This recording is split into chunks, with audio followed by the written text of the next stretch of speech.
He was the first child born to a reigning monarch for more than 100 years. Come around this side. And as such, Prince Andrew has spent his entire life in the spotlight. Not least when he married Sarah Ferguson and when they separated 6 years later. The Duchess of York talked about feeling alone and not being prepared for royal life when she first married you. Do you think lessons have been learned now that will make it easier in the future? I would like to think that lessons have been learned, because, my goodness, some lessons did need learning. But memories sometimes can be quite short, so a challenge.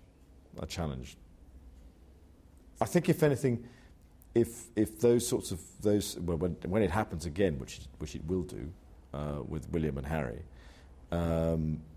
then I suspect there will be a lot of people like their father and their uncle making sure that they're not necessarily they're fully aware, but people around them are fully aware of the consequences of getting it wrong. Despite the divorce, the Duke of York has maintained an extremely close relationship with his ex-wife. We're not getting engaged, okay? Their eldest daughter, Beatrice, told us she's had the best upbringing she could wish for.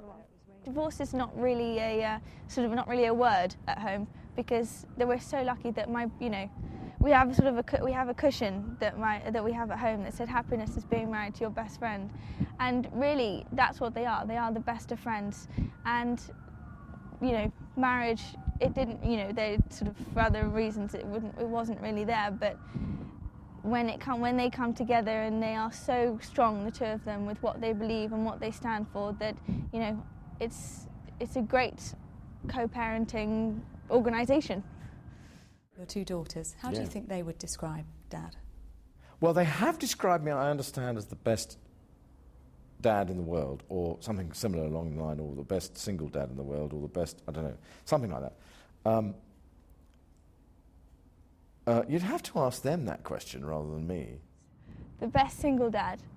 I think that is quite right. I think it would be nice for him not to be single. But you know what? He's so lucky, and the best thing about it is I get them all to myself. Aside from family, his other great pride is his 22 years in the Royal Navy as a helicopter pilot.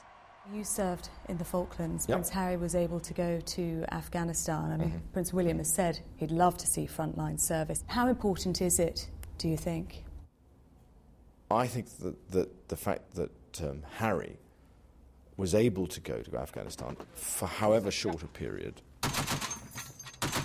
the effort that had to be made to get him there required a huge amount of cooperation, particularly from the media. But to put the same conditions for William is a lot more difficult. A lot more difficult. I have eminent sympathy for him. I mean, when I say that they haven't come to me for advice, the simple piece of advice was you should have joined the Navy. 9 years ago, having left the Navy, Prince Andrew took on a new role as Special Representative for UK Trade and Investment. What about the City of London? A lot of debate about bankers' bonuses, whether it is a price worth paying to keep the best talent in this country or whether it is excessive. What's your view on that? Now, if you want to attract those talent, that is global talent, that's not just UK talent, you've got to pay for it. Have we set ourselves the right way of reimbursing? I don't know.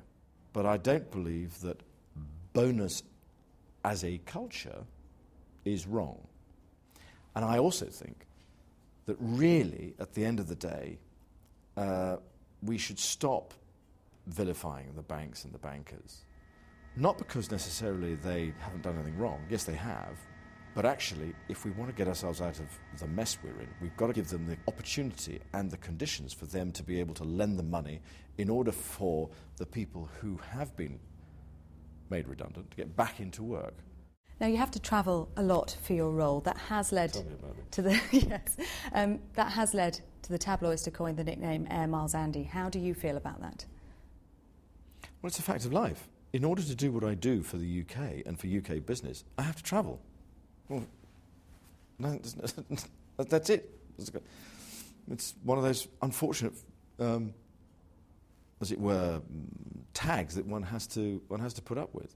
I hate it. I absolutely hate it. It's one of the most difficult things because I know what he's really like, and I know how hard he works, and I know what it means for him to go out on these trips, and yeah, I know the flying that he does, and actually the hours that he puts into and the dedication that he has to the country, and it hurts. Unfortunately, it's one of those sort of things that if you live in that goldfish bowl and you are a public figure, then to a certain extent you've got to expect somebody to throw a stone, and you've just got to live with it.